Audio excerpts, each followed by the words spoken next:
আসসালামু আলাইকুম। আশা করি সবাই ভালো আছো, সুস্থ আছো। আমি নিশাত তাসনিম, পড়াশোনা করছি ঢাকা মেডিকেল কলেজ পঞ্চম বর্ষে। তো আজকে আমরা এইচএসসি ইংলিশ সেকেন্ড পেপারের রাইটিং পোর্শনে কি আসে, কিভাবে আসে, এগুলা থেকে কোনগুলা পড়ে গেলে অবশ্যই কমন পাবো এবং এর সাথে এগুলা কিভাবে লিখবো সেগুলো নিয়ে আলোচনা করব। তো আমরা জানি সেকেন্ড পেপার রাইটিং অংশে ফর্মাল লেটার, তারপর রিপোর্ট রাইটিং, প্যারাগ্রাফ এবং কম্পোজিশন বা এসে আসে। তো আমরা চলো একটু দেখি কোনগুলো আসে, কিভাবে লিখতে হয়। তো প্রথমেই দেখো আমরা ফর্মাল লেটার দেখি। ফর্মাল লেটারের ক্ষেত্রে প্রথমেই যে টাইপটা আসে সেটা হচ্ছে অ্যাপ্লিকেশন, একদম প্লেন অ্যাপ্লিকেশন, যেটা আমরা অনেক ছোটবেলা থেকে পড়ে আসতেছি। তো এই ক্ষেত্রে অ্যাপ্লিকেশন কিভাবে লিখতে হয়, তোমাদের ধরো বললো সব থেকে কমনলি যেটা আসে, write an application to your principal for arranging study tour. এটা খুবই কমন একটা অ্যাপ্লিকেশন। তো ধরো তার উপর আমি একটা অ্যাপ্লিকেশন লিখবো। তো পুরো ফর্মেটটা দেখো, প্রথমেই তুমি ডেটটা দিবা, পরীক্ষার দিনের ডেটটা তুমি দিয়ে দিবা, অন্য ডেট দিলেও সমস্যা নেই। তারপর কার কাছে লিখতেছো? প্রিন্সিপালের কাছে। দা প্রিন্সিপাল, বড় হাতের কিন্তু দুইটাই। তোমার কলেজের নাম লিখবে, তোমার কলেজ যদি তুমি প্রাইভেট রাখতে চাও যে কোনো একটা কলেজের নাম লিখে দিলাম। আমি এখানে ঢাকা সিটি কলেজ লিখেছি, ঢাকা সিটি কলেজ ঢাকা, ওকে। এরপর তুমি সাবজেক্টটা লিখবা। সাবজেক্ট কি? তোমার ওখানে লেখা থাকবে write an application to your অমুক ফর ড্যাশ। তো ওই ফরের পরে যে পোর্শনটা থাকবে সেটাই আমরা অ্যাপ্লিকেশন ফর এই লিখে ফরের পরে লিখে দেবো। তাহলে এখানে কি লিখবো? Application for arranging a study tour, okay. এরপরে আমাদের এ পর্যন্ত শেষ। এরপর আমরা ডিয়ার স্যার দিয়ে শুরু করব। তোমরা জানো ডিয়ার স্যারের ভেতরের বডি দুইটা পোর্শনে হয়।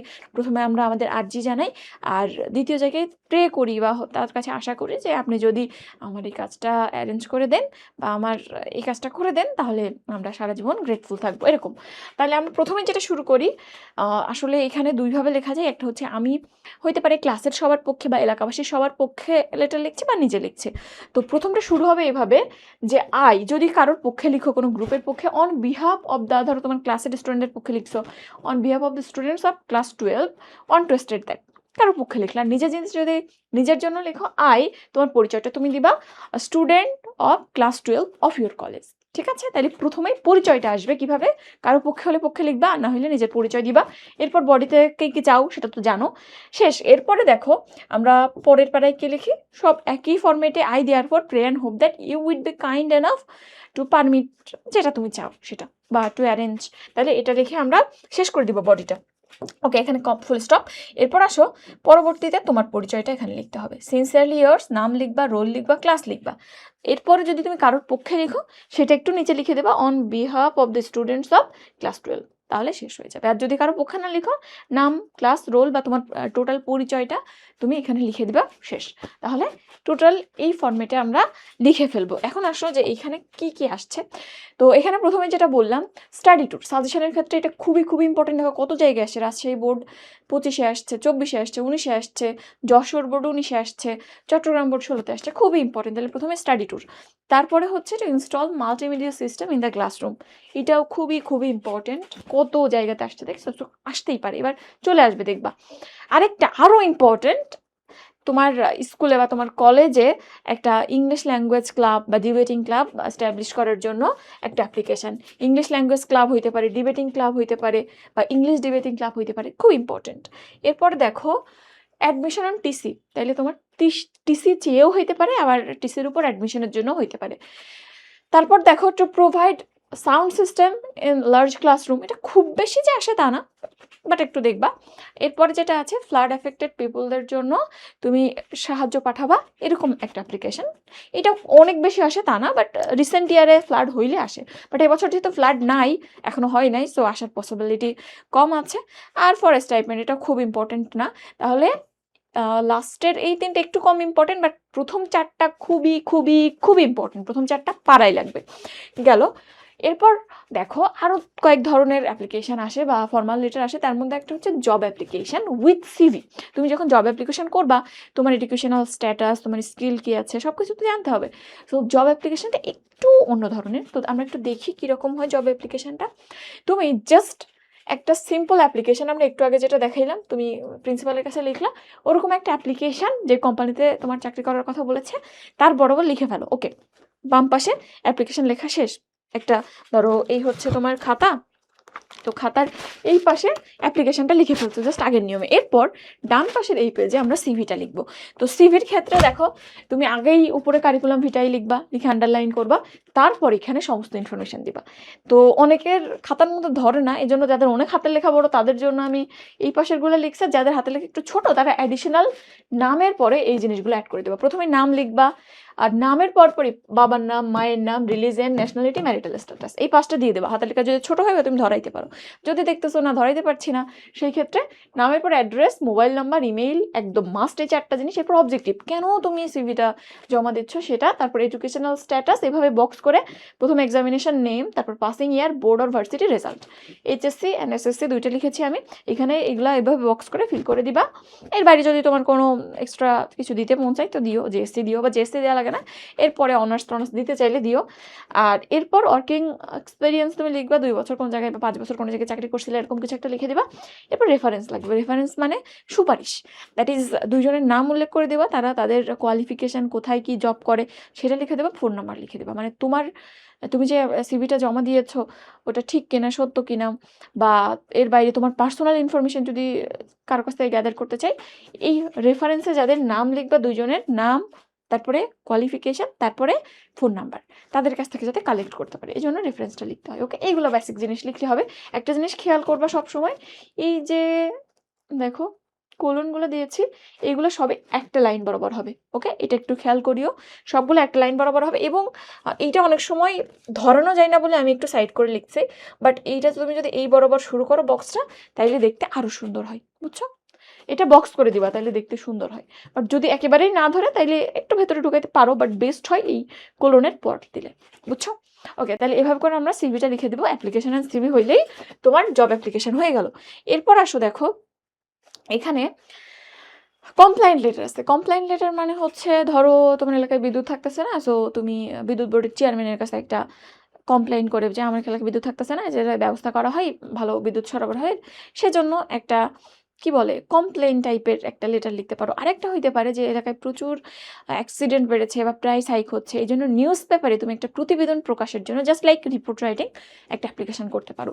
তো দুইটা মোটামুটি একই ফরম্যাটে। যেমন হচ্ছে তুমি যখন দ্বিতীয়টা দেখো এখানটাতে, ও আচ্ছা এটা তো বলি নাই, দেখো এখানটাতে post office sales representative along with CV, এই কোনো একটা সেলস রিপ্রেজেন্টেটিভ বা কোনো একটা জবের জন্য এরকম একটা সিভি দিতে বলবে, অ্যাপ্লিকেশন উইথ সিভি বা সিভি উইথ অ্যাপ্লিকেশন, এরকম আর কি। তোমার দুইটা একসাথে ওভাবে কম্বাইন করে লিখতে হবে। এরপর হচ্ছে কমপ্লেইন্ট লেটারের ক্ষেত্রে কমনলি যেগুলো আসে দেখো, একটা হচ্ছে letter to editor of a newspaper complaining against the reckless driving of the motor cars in the streets. তো এখানে কিন্তু তুমি নিশ্চয়ই নিউজ পেপারে কারো কাছে বলতেছো না যে প্রচুর অ্যাক্সিডেন্ট বাড়ছে আপনারা থামান, এই কথা না। তুমি নিউজ পেপারে লিখতে বলে কি করবা, জাস্ট রিপোর্ট রাইটিংয়ের মতো তুমি বলবা আমি যেহেতু অ্যাক্সিডেন্ট প্রচুর বাড়ছে আমি একটা রিপোর্ট নিউজ পেপারে প্রচার করতে চাই, সো আমার এটা অ্যাটাস্ট করে দিলাম আমি নিচে, আপনারা এটা প্রচার করুন। এটা হচ্ছে যদি এরকম নিউজ পেপারে লিখতে বলে। আরেকটা হইতে পারে তোমাকে যেটা বললাম, এইটা পরীক্ষাতে মাঝে মধ্যে আসে, যশোর বোর্ডে 22-এ আসছে। Suppose you are an inhabitant of Cox's Bazar, write a letter to the chairman of electricity board of your district complaining about frequent power failure in your area.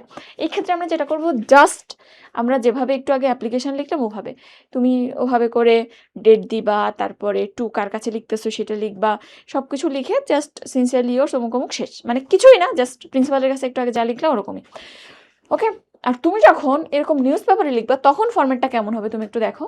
তো সেই ক্ষেত্রে আমরা এখানে এটা তো তোমাকে বললাম দুই ধরনের হয়, একটা অ্যাপ্লিকেশন টাইপ আর একটা নিউজ পেপারে প্রকাশের জন্য। নিউজ পেপারে প্রকাশের জন্য যেটা করতে হয় সেটা প্রথমে একটা অ্যাপ্লিকেশন তুমি লিখে নিবা, ছোট্ট করে অ্যাপ্লিকেশন লিখবা, যে ধরো ডেইলি স্টার লিখতেছো, তাহলে the chairman the daily star, তারপরে হচ্ছে ঢাকা, তারপরে সাবজেক্ট দিলা, তারপরে বডিটা লিখলা। বডি থেকে লিখবা যে অ্যাক্সিডেন্ট অনেক বেড়েছে, সো আমি নিউজ পেপারে মানুষের সচেতনতা বৃদ্ধির জন্য নিউজ পেপারে একটা প্রতিবেদন প্রচার করতে চাই, তারপরে দে আইডিয়ার ফুল লিখে দিলা, তোমার ডিটেলস দিয়ে দিলা, ওকে শেষ।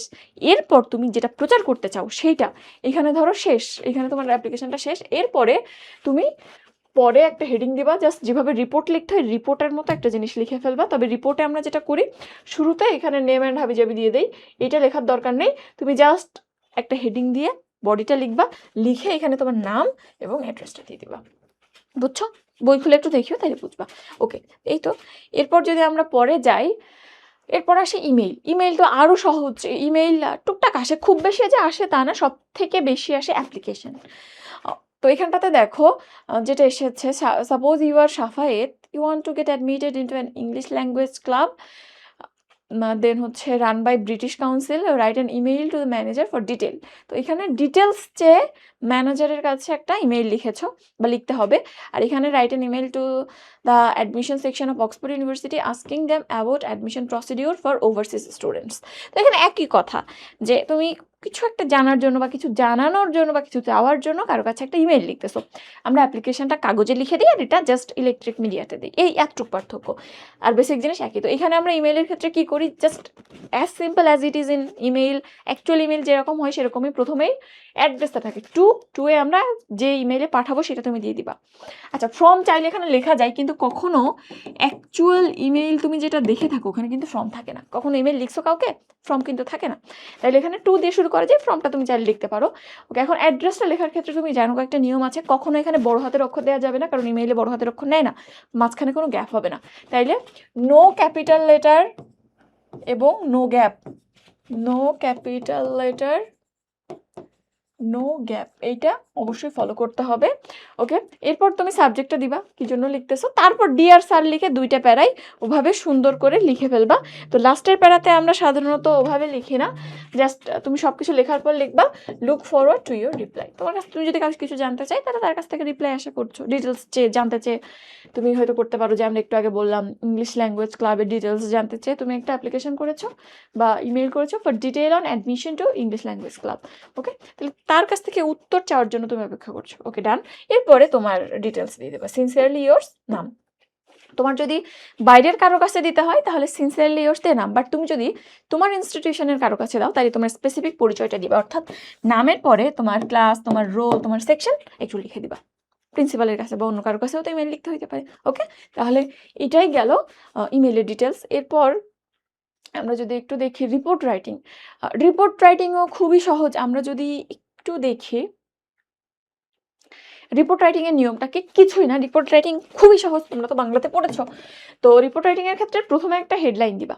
হেডলাইনের ক্ষেত্রে একটা নিয়ম আছে, তোমরা মাঝখান বরাবর শুরু করবা, দুই সাইডে যাতে সমান জায়গা থাকে। তুমি যদি দুই লাইনে ভাগ করেও লিখো তাও চেষ্টা করবে একটু সাইডের জায়গা রাখার এবং নিচে আন্ডারলাইন করার। এবং এই ক্ষেত্রে আর্টিকেল এবং প্রিপোজিশন বাদে বাকি ওয়ার্ড সবগুলাই ক্যাপিটাল লেটার দিয়ে শুরু হবে। এটা একটা গেল। এরপর এই হেডলাইন লেখার পরে তুমি একটু তোমার নামটা লিখবা, তারপরে তোমার পরিচয় লিখবা। তুমি কে স্টাফ রিপোর্টার, কিসের, ডেইলি স্টারের তারিখটা লিখবা, তাহলে নাম, তারপরে তোমার পরিচয়, that is the staff reporter লিখবা, নিউজ পেপারের নাম লিখবা, তারপরে তারিখটা লিখে বডিটা পুরো এখানে লিখে ফেলবা। অ্যান্ড আর কিছুই দরকার নেই এখানটাতে, আসলে আর কিছুই দরকার নেই। এটা খুবই সহজ একটা জিনিস রিপোর্ট রাইটিংটা। ওকে, তবে অবশ্যই যে যতগুলো রাইটিং এতক্ষণ দেখাইছি, অ্যাপ্লিকেশন যত ছোট করে লিখবা তত সুন্দর হবে। এই টপিকটাতে তোমার 2.5 পেজ লিখলে বেটার হয়, 2.5 থেকে 3 পেজ বা 2 থেকে 3 পেজের মধ্যে লিখবা। ঠিক আছে, ওকে। সাজেশনগুলো আমি অলরেডি তোমাদের দিয়ে দিয়েছি, তারপর যদি দেখতে চাও একটু দেখো। সব থেকে ইম্পর্টেন্ট যেগুলো আছে দেখো, এখন ড্রাগ অ্যাডিকশনটা খুব কমনলি আসে। ড্রাগ অ্যাডিকশন এর এগেনস্টটা তোমাকে লিখতে হবে, ক্ষতিকর দিক সম্পর্কে তোমাকে লিখতে হবে, এখান থেকে কি ক্ষতি হচ্ছে সমাজের সেটা তোমাকে হাইলাইট করে লিখতে হবে, কীভাবে বের হয়ে আসা যায় সেটা লিখতে হবে। এরপরে হচ্ছে প্রাইস হাইকিং, খুবই কমন, এখন তো বুঝতেই পারছো প্রাইস হাইকিংয়ের কী অবস্থা, প্রাইস হাইকিং আসতে পারে। এরপরে হচ্ছে তোমার কলেজ বা স্কুলের ভিক্টোরি ডে বা ইন্ডিপেন্ডেন্স ডে বা মাদার ল্যাঙ্গুয়েজ ডে এক্সপেরিয়েন্স যে উদযাপন হয়েছে সেই এক্সপেরিয়েন্স নিয়ে এখানে লিখতে হইতে পারে। ট্রাফিক জ্যাম, এটা এখন একটু কম আসতেছে, আগে আসতো, তাহলে এটাও কিন্তু চলে আসতে পারে। এরপরে ফুড অ্যাডাল্টারেশন, এটা তো প্যারাগ্রাফেও আসে, কম্পোজিশন আসে, অনেক জায়গাতে আসে। সো ফুড অ্যাডাল্টারেশন জানা লাগবে। অ্যানুয়াল স্পোর্টস ডে জাস্ট ওই আগের মতো, ইন্ডিপেন্ডেন্স ডে এর মতো। এরপরে হচ্ছে রোড অ্যাক্সিডেন্ট, এটাও আসে ভালো মতো। অ্যান্ড দেন ফেসবুক, এটা হচ্ছে কিভাবে আমাদের জেনারেশনে পজিটিভ অ্যান্ড নেগেটিভ ইফেক্ট ফেলছে, এটাও মাঝে মধ্যে আসে। এখন দেখবা যে এই ডিভাইস বা আমাদের সোশ্যাল মিডিয়া ইন্টারনেট রিলেটেড জিনিসগুলো অনেক বেশি আসে। আচ্ছা, এগুলো খুব একটা ইম্পর্টেন্ট না, তারপর একটু দেখবা, এগুলো তো আমি অলরেডি দিয়ে ফেলছি। এখন আসো পরের দুইটা টপিক বাকি থাকে, একটা হচ্ছে প্যারাগ্রাফ আর একটা হচ্ছে কম্পোজিশন। তো প্যারাগ্রাফের ক্ষেত্রে প্যারাগ্রাফ অনেক টাইপের আসে। প্রথমে আসে একটা ডেসক্রিপটিভ টাইপের, অর্থাৎ তোমাকে একটা টপিক দিয়ে দিবে, তুমি তোমার মতো করে জিনিসটা প্রেজেন্ট করবা। যেমন হতে পারে আর্টিফিশিয়াল ইন্টেলিজেন্স। তো আমরা কিন্তু অলরেডি দেখেছি প্যারাগ্রাফ কীভাবে লিখবো। আননোন টপিক হলে তোমরা একটু মেডিলজির যে পেজ আছে বা আমার পেজ বা মেডিলজির ইউটিউব চ্যানেল থেকে দেখে নিও, ওখানে তো প্লেলিস্ট আকারে আছে। সো ওইটা একটু দেখে তারপর লেখা শুরু করবা। তো এখানটাতে আমাদের প্রথম যেটা আছে ডেসক্রিপটিভ টাইপের, তোমার মতো করে তুমি লিখবা। এআই, তো তুমি ইন্ট্রোডাকশন শুরু করবা, তারপরে এখানে এর অ্যাডভান্টেজ ডিসঅ্যাডভান্টেজ লিখবা, অ্যাডভান্টেজ কীভাবে বাড়াবো, ডিসঅ্যাডভান্টেজ কীভাবে কমাবো সেটা লিখবা, আমাদের উপর এটার ইফেক্ট কী সেটা লিখবা, কীভাবে আরও ভালোভাবে ইউজ করা যায় এবং এর ভবিষ্যৎটা কী সেটা লিখবা। সেটা তোমার একটা স্বাধীনতা আছে। তাইলে এখানে এআই যেহেতু চলে আসছে, এটা আর আসবে না। আর্লি রাইজিং আছে, আর্লি রাইজিংও উপকার কী অপকারিতা তো নাই। সো কীভাবে আমরা যেহেতু ভালো অভ্যাস আরও কীভাবে ভালো করে বিল্ড আপ করতে পারি, সব কিছু এখানে লিস্টিং করে লিখতে হবে। এবার ফিমেল এডুকেশন একই রকম গুরুত্ব লিখবা, কীভাবে ফিমেল এডুকেশন বাড়ানো যায়, এখন সোসাইটিতে এর স্ট্যাটাস কেমন এটা লিখবা। এরপরে এই যে টাইপের কোশ্চেন অনেক আসে, ইউজেস অ্যান্ড অ্যাবিউজেস, এটা তো লিখতে পারবা। ইউজেস একটা সাইডে লিস্ট করবা, অ্যাবিউজেস একটা সাইডে লিস্ট করবা, এবং এর সাথে ইউজ কীভাবে বাড়াবো, অ্যাবিউজ কীভাবে কমাবো। এরপর হচ্ছে লার্নিং ইংলিশের ইম্পর্টেন্স, জাস্ট লাইক ফিমেল এডুকেশনের মতো। এরপরে হচ্ছে সেলিব্রেশন অফ পহেলা বৈশাখ, এটা খুব একটা আসে না, এখন আসে না রিসেন্ট টাইমে, কিন্তু এর আগে দেখো 25-এ আসছে, 24-এ আসছে। তো রিসেন্ট টাইমে বলতে কি মানে কি বলবো, কোশ্চেনের একটা ট্রেন্ড থাকে। এখনকার ট্রেন্ডগুলো যাচ্ছে যে ইলেকট্রনিক ডিভাইস বা এই রিলেটেড জিনিসপত্রে। সো এটা আমি জানি না ঠিক আসবে কিনা, বাট মনে হচ্ছে আসবে না। আচ্ছা, এরপর হচ্ছে uses and abuses of social media আসতে পারে, uses abuses of mobile phone আসতে পারে। একই টাইপে তুমি লিখে ফেলবা, ফেসবুক, মডার্ন টেকনোলজি, মানে সবগুলো একই টাইপের দেখবে, এবং এখান থেকে একটা হয়তো পেয়ে যাবা তুমি। ঠিক আছে, ওকে। এরপর দেখো কম্প্যারিজন অ্যান্ড কন্ট্রাস্টের একটা প্যারাগ্রাফ আসে। এখানটাতে দুইটা জিনিস উল্লেখ থাকে, ওই মানে এখানে প্যারাগ্রাফের টপিক আসলে দুইটা, ওই দুইটা জিনিস সম্পর্কে আলাদা করে তোমাকে এর সাদৃশ্য দেখাইতে হয়, মিল কি আছে অমিল কি আছে, সুবিধা কি অসুবিধা কি। যেমন সিটি লাইফ রুরাল লাইফ অনেক আসে, online class and traditional class, এটা এখনকার একটা ট্রেন্ড। তো এখানে তুমি যদি একটু খেয়াল করো, দেখো দুইটা topic, city life rural life. তো তুমি প্রথমে সিটি লাইফ সম্পর্কে কিছু লিখবা, রুরাল লাইফ সম্পর্কে কিছু লিখবা, জাস্ট অ্যাজ ডিসক্রিপশন। এরপরে সিটি লাইফের সুবিধা লিখবা অ্যান্ড রুরাল লাইফের সুবিধা লিখবা, সিটি লাইফের ডিসঅ্যাডভান্টেজ লিখবা, রুরাল লাইফের ডিসঅ্যাডভান্টেজ লিখবা, মানে জাস্ট একটু তুলনা করে যে সিটি লাইফে কী কী সুবিধা আছে, রুরাল লাইফে কী কী সুবিধা আছে, এদের মধ্যে কী কী মিল আছে সুবিধায়, কী কী অমিল আছে, কী কী অসুবিধা আছে, জাস্ট দুইটা তুলনা, সুবিধার দিক থেকে অসুবিধার দিক থেকে। মানে এমন না যে শহরে এইটা হয় গ্রামে ওইটা হয়, এইভাবে না। শহরে কী কী উপকার কী কী অপকার, গ্রামে কী কী উপকার কী কী অপকার, এইভাবে করে জাস্ট দুইটা জিনিসকে দুইটা অ্যাঙ্গেল থেকে আমি দেখবো। ওকে, একইভাবে online class and traditional class তোমরা খুব ভালো করে পারবা। তবে এইটা কিন্তু আবার কম্পোজিশনের মতো ভুল করো না, প্যারা দেওয়া যাবে না। দিস ইজ প্যারাগ্রাফ, যদিও মনে হচ্ছে কম্পোজিশন। আচ্ছা, এরপরে প্যারাগ্রাফের আরেকটা সেকশন আছে cause and effect. Cause and effect মানে হচ্ছে একটা টপিক আছে, ধরো রোড অ্যাক্সিডেন্ট, এটা একটা ইভেন্ট, এর ইফেক্ট আছে কিছু। সো এখানে আসলে অ্যাজ ইউজুয়াল প্যারাগ্রাফের মতো লিখতে হয়, বাট টপিক অনুযায়ী ওটা কজ অ্যান্ড ইফেক্টে পড়ে। রোড অ্যাক্সিডেন্টের কী কী ইফেক্ট আমাদের সোসাইটিতে হয়, এবং এই ইফেক্টটাকে বা রোড অ্যাক্সিডেন্টকে কীভাবে কমিয়ে ক্ষতিগুলো কমানো যায় সেটা। ক্লাইমেট চেঞ্জ, এটা অনেক বেশি আসে, ডিফরেস্টেশন আসে, প্রাইস হাইক আসে, এনভায়রনমেন্টাল পলিউশন আসে, অ্যাডাল্টারেশন আসে। এটাও এখন রিসেন্টলি আসতে পারে, কাজ তোমরা ইংলিশে অনেক বেশি ফেল করছো। ড্রাগ অ্যাডিকশন, ট্রাফিক জ্যাম, দেখো একই টাইপের, তোমার যেগুলো থেকে অ্যাপ্লিকেশন আসছে ওগুলো থেকে রিপোর্ট রাইটিং আসছে, ওগুলো থেকেই সব কিছু। সো এই টপিকগুলো একটু ভালো করে রিডিং দিয়ে যাবা। যদি মনে হয় যে না বইয়ের জিনিস পছন্দ হচ্ছে না, চ্যাটজিপিটিকে বলো, তোমার হিউজ ইনফরমেশন দিবে এগুলোর ব্যাপারে, এবং মুখস্থ করার কোনো দরকার নেই। তুমি জাস্ট ইনফরমেশনটা দেখো, আর এখানটাতে এক্সাম হলে মাথা ঠান্ডা করে গুছায় লিখে দিয়ে আসো। 10 পেজ পড়লে তো 3 পেজ 4 পেজ লিখতেই পারবা। ওকে, এরপর আসে হচ্ছে কম্পোজিশন রাইটিং। তো কম্পোজিশন রাইটিং সম্পর্কে কি বলবো, composition is a very basic thing. তোমরা এতদিন এসে পড়ে আসছো, লিখে আসছো। তো এখানে কম্পোজিশন প্যারাগ্রাফের মতো একবারেই লিখতে হয় না, এখানে নিয়মটাই হচ্ছে মাল্টিপল প্যারা করে লিখতে হবে। এবং সব থেকে ভালো হয় তুমি যদি প্রত্যেকটা প্যারার হেডিং দিতে পারো। যেমন হচ্ছে আমরা শুরুতে ইন্ট্রোডাকশন লিখবো, ধরো আর্টিফিশিয়াল ইন্টেলিজেন্স লিখতেছি, প্রথমে ইন্ট্রোডাকশন, তারপরে হচ্ছে হোয়াট ইট ইজ, এটা কি, এটা সম্পর্কে তুমি লিখবা, তারপরে হচ্ছে অ্যাডভান্টেজ লিখবা, ডিসঅ্যাডভান্টেজ লিখবা, এভাবে করে প্যারা করে করে প্যারার আন্ডারে লিখবা, এবং হেডলাইন দিবা। হেডলাইন দিলে যেটা হবে, যেটা চোখে পড়বে দেখার সাথে সাথে। সো এই অনেক সময় দেখা যায় পয়েন্টগুলো দেখে মার্ক দিতেছে, এত কিছু পড়ে না। তো আমরা কম্পোজিশনের ক্ষেত্রে সুন্দর করে এরকম পয়েন্ট করে প্যারা করে করে লিখে ফেলবো। এখানে এআই আসবে না, চাইল্ডহুড মেমোরিজ আসতে পারে, যদিও রিসেন্ট ট্রেন্ডে খুব একটা আসতেছে না। এরপর ক্লাইমেট চেঞ্জটা আসার মতো, স্টুডেন্ট অ্যান্ড সোশ্যাল সার্ভিস, এটাও আসার মতো একটা খুবই ইম্পর্টেন্ট, যেহেতু তোমাদের সাথে রিলেটেড। অ্যান্ড এগুলো তো দেখতেই পাচ্ছ, এই দুইটা একই টাইপের, সেই uses abuses, internet, modern science, mobile phone একই জিনিস। আর লাস্টে এটা একটু দেখতে পারো, এই মিনলে। তো এইখানটাতে আসার পসিবিলিটি এই আগের মতোই, uses abuses of internet, mobile phone, social media, Facebook, এইগুলা, এবং student and social service, climate change, childhood memories একটু আসার পসিবিলিটি কম। সো এইগুলো একটু দেখবা, তাহলে মোটামুটি হয়ে যায়। আর আরেকটা আছে আর্গুমেন্টিভ কম্পোজিশন জিনিসটা কি দেখো, এইখানটাতে তোমাকে বলবে যে এই টপিকে এই হচ্ছে, তো এই সম্পর্কে তোমার কি মতামত, যেমন drug is an essential element of human life but abuses of drug has devastating impact of life, do you agree, give reasons for your answer and show the ways saving us from the danger of drug addiction. বলতেছে drug ভালো জিনিস, প্রয়োজনীয় জিনিস, ওষুধ, কিন্তু অতিরিক্ত ব্যবহার বা এটার আসক্তি সমাজের ক্ষতি করছে। তুমি কি এটাতে একমত? তুমি তোমার মত দিবা, যদি বলো ইয়েস একমত, তাহলে একমত কেন তার যুক্তি দিবা, যদি একমত না হও, না কেন তার যুক্তি দিবা, সুন্দর করে লিখবা, এবং পরের কোশ্চেনটা কিভাবে এখান থেকে বের হয়ে আসবো। ঠিক আছে, তো এগুলো টাইপ কম আসে, তারপরে একটু পারতে হবে। এটা কিন্তু খুবই সহজ। আমরা সাধারণত একটা টপিক দিলে যদি ড্রাগ অ্যাডিকশন দেয়, তুমি তো এভাবেই লিখবা, এর অপকারিতা কি, এটাকে কিভাবে প্রিভেন্ট করা যায়, সোসাইটিকে কি বের করে আনা যায়, সেটাই তো। সো কেন অপকারিতা বা কেন খারাপ, সেটার রিজন তোমাকে দিতে বলছে, বের হয়ে আসার উপায় বলতে বলছে। ওকে। আর ফিমেল এডুকেশন কেন এসেনশিয়াল, যদি মনে হয় এসেনশিয়াল তাহলে তার পক্ষে যুক্তি দাও, জাস্ট একই রকম। ঠিক আছে, তাহলে মোটামুটি এই তো, এইটাই পুরোপুরি রিটেন পার্ট। এটা পড়লে, সাজেশনটা দেখলে আশা করি কমন পাবে, এবং একই টাইপের প্রশ্ন কিন্তু দেখছো অনেক জায়গায় কমন হয়। সো পড়তে মনে হয় না খুব বেশি সময় লাগবে, নিয়ম মানো অ্যান্ড মোটামুটি একটু আইডিয়া করে নাও, সবগুলো দেখে যাও। আশা করি ইনশাল্লাহ ভালো করবা। আল্লাহ হাফেজ, আসসালামু আলাইকুম, নেক্সট ক্লাসে দেখা হবে।